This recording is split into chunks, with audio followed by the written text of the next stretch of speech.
You're watching NFL Daily, and today's show is brought to you by Manscape. Go to manscaped.com/chat. You can save 20% off your balls. They're going to thank you. So we are going to get it now to our live Q&A, so make sure that y'all are using hashtag NFL or Super Chat. From P, do you think Larry Fitzgerald can come back and become a top 20, maybe 15 wide receiver again? That's a lot to ask for. I mean, he'll benefit from having DeAndre Hopkins Absolutely. on that team, but he's 36. I think this is his age 37 season. So I love Fitz, Hall of Famer. He ain't Jerry Rice, so I don't think so. I just saw a picture of Colin Kaepernick, Larry Fitzgerald, and Andrew Luck. And if you would have told me out of all three of those, Larry Fitzgerald would be the only one still in the NFL today. Back in 2014. Yeah, might have said you're a little bit crazy. All right, next question. What do we got here from my man Owen? When will Kittle sign? That's a great question. Yeah, that's a tricky one. I don't think the Niners want to necessarily blow it out of the water in terms of what he makes relative to other tight ends, but Kittle has a very strong argument to be paid as more than just a tight end. So does that figure end up coming in at $15 million? Yeah. Is it 16? Is it 14? So that difference in terms of just how much more than the rest will Kittle get will take some time to figure out. No, hopefully they get it done before the start of the season. I think we would both agree, though, that Kittle is the best tight end in the NFL, and he deserves to be paid, in my opinion, like a wide receiver, too. He doesn't even deserve to be paid like a tight end. He deserves to make more than that. Let's go to the next question here from Kevin Otto. Who are the best fits for the top remaining free agents? All of the offensive linemen to the Cincinnati Bengals. And then you got sign Jason Peters, sign Larry Warford. Boom! Okay, we're going to protect you. Jadeveon Clowney. I'll still say Burrow. best fits are probably the Tennessee Titans would be my guess, or maybe the Cleveland Browns. So Kevin, and then Cam Newton, maybe the Pittsburgh Steelers. We did get a super chat. This one's coming in from Midwest Boxing. Appreciate you. Midwest NFL Roundup. Browns, Colts, Bengals, Lions. Shouting out his favorite team. So why don't y'all do what Midwest Boxing did and shout out your favorite team in the comment section. As you're doing that, we'll remind everyone, we are now letting you guys pick what channels get more coverage here at Chat Sports. We've made it for all 32 NFL teams. If you get to 100 subs, we're going to give you guys a video on your favorite team. So it's up to you. Now, this is a competition because the sooner you get to 100 subs, the sooner you guys get a video. We're letting you pick the new channel, folks. So tell a friend, check the description. All 32 NFL teams are links, whether you're a fan of the Patriots, of the Vikings, the Packers, the Jags. Here's your chance. Now, the Jags haven't shown up so far. It's okay. Still plenty of time, but you guys got to get going. So check the description, the links for all 32 NFL teams in there. So, John, to answer your question, go to the description.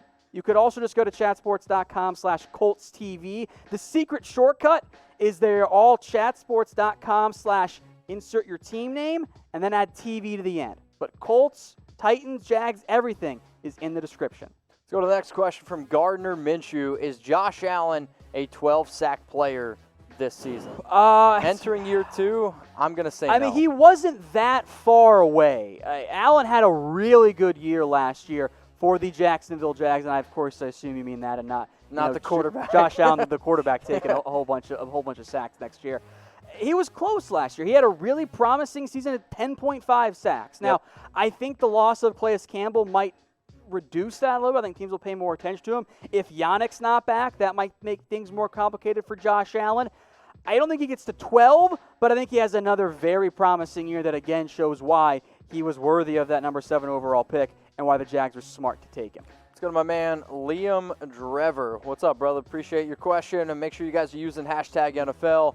With the influx of wide receivers in the league, can you see a lot of college wide receivers trying out at defensive back? Quentin Dunbar kind of was a receiver who was converted to cornerback. Clemson's got someone who arrived, Darion Kendrick, who was a receiver to start and now is a corner.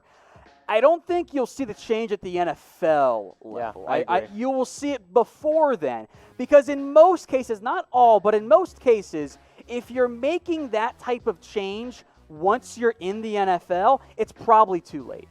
And the amount of time and effort and energy required to help you develop isn't one that most teams end up taking. There will, of course, be exceptions, but I think for the most part, that change you'll see more even at the high school level as, players try to get their best chances towards making it to unless college in you the are NFL. just an absolute freak athlete. And then I think You'll see it for like Devin Hester types of players Okay. who offer you value elsewhere. Like if it's a player you want to keep on special teams, you might experiment with trying them out at defensive back instead of receiver just because they're going to make the roster. Let's experiment with different ways. But if this is like the UDFA trying to fight for a roster spot, it gets tough. All right, let's go to William, and he's got a question around a free agent. Larry Warford, where's he going to sign? Great question. I think the Bears make a lot of sense for him. Okay. They haven't shown a ton of interest. I think a reunion with the Detroit Lions makes a lot of sense for him. I don't know which path that they're going to he's going to end up going here. He might wait closer to camp, but he is a starting caliber right guard in the NFL. There are multiple teams that need that type of player. The Niners, by the way, William, could also explore that. Shout out to producer Alicia for making this graphic. This is pretty sick. Who's the best wide receiver in the NFL? So right now we got Michael Thomas. You got DeAndre Hopkins, Julio Jones. Is there somebody else that we're leaving out there? Antonio Brown. Oh, gosh. All right, we're done.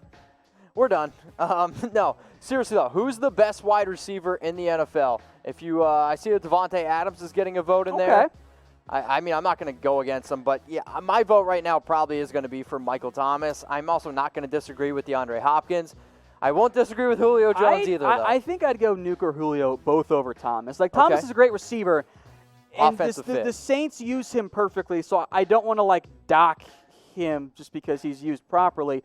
But he's not nearly the same vertical, dynamic after-the-catch threat that a Julio or Hopkins, especially a Julio on that ladder. Tyreek Hill also getting a vote. Hill's a good vote. Cool. Yeah. So go to the comment section. Let us know. Best wide receiver in the NFL. Let's go to Rashard Lee. Gilmore to the Cowboys for a first, second, and Jordan Lewis. I mean, I think in terms of trade value, you've probably got about the right combo. But if you're going to give that up, you go out and get Jamal Adams.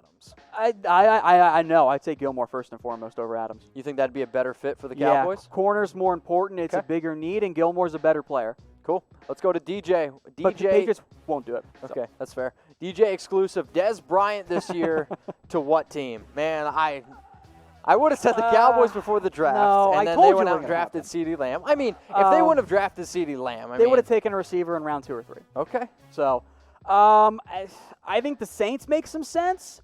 I think the Ravens Seahawks? make some sense. Seattle, maybe. How about the Packers? Okay. How about Green Bay? Yeah, they're Since probably they the didn't biggest take team. a receiver in the draft for Touche. some unknown reason. All right, let's go to P. Who do you think will be the breakout player this year? My vote has been Kyler Murray. Tell you what, P, how about you stay tuned because that's going to be a video here at Chat Sports. So if you want to see a full list of breakout candidates, hit that bigger button. I know you subscribe, but anyone else out there watching, that's coming up here in the near future at Chat Sports. So, P, we'll your picture is looking like you need to drink some more water, homie. That's all I'm saying. Let's go to Mason. What up, brother? Who is the best remaining free agents for the Vikings? Everson Griffin. I mean, you jest, but actually, kind of, yeah. I think Griffin makes some sense for them. And if that bridge is indeed burnt, maybe you go with a Clowney instead. I think you could use one more edge rusher. You could explore corner as well. I know you drafted Jeff Gladney. I think you could use another veteran option, though, on the outside for that team. So I'm looking defense for Minnesota. Or you could go with the number 3 receiver if you want. That's certainly an option. Mason Roy, appreciate the question. Remember to you guys use hashtag NFL or you can super chat to get here on the show. Mason, I don't know about you, but I'm trying to get myself the perfect package. And if you need to get the perfect package, go to Chat Sports or manscape.com/chat where you're going to be able to save 20% and use that code chat. Father's Day, it's right around the corner. My dad personally told me, hey, Mitch, if you can help me out at all, I'm 60 years old. I'm trying to get back into the game. Dad, I got you. Go to manscape.com/chat.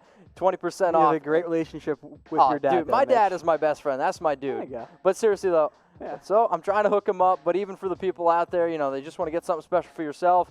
Manscaped, they're going to help you out. And as you can see, free shipping and the boxers and bag, that comes along with the perfect The package. boxers, by the way, are the most comfortable pair I own because I hate how modern-day boxers are. They're either too short or too long.